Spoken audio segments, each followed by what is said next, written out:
Every queer person has a remarkable story. All different ages, people of all different genders, all different places.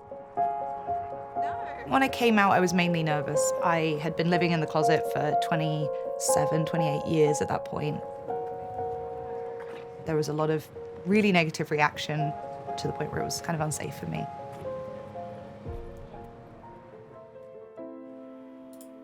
I was reflecting on my experience of coming out and wondering what I could have done to help other people who might be going through that and maybe make their journey a little easier.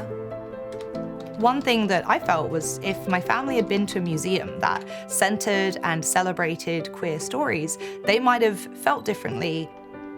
I don't have the physical resources or the network to build a real bricks and mortar museum, but I do have the skills to build a virtual one. VR really gives you the power as a creator to build whatever it is you can imagine. I put that call out and people submitted objects. Once I had a 3D model of the object, I would also record an audio story. You have that really personal, hands-on connection and you get to hear that person's voice speaking to you. These are my wedding shoes. I'm a transgender man. I'm a gender non-conforming woman. Museums are spaces where a certain type of story is privileged.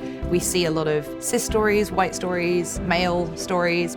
I really wanted to be able to disrupt that.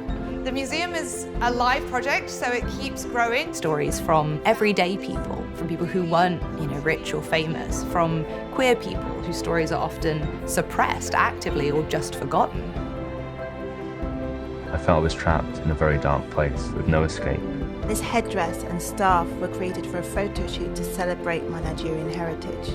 I hope it will help queer people themselves feel celebrated and centered and normalized. Objects tell our stories by giving others a peek into our lives, the things we've been through and the things we've overcome and the kind of people we are. Initially, I built it because I needed it, and then it turned out thousands of people needed it.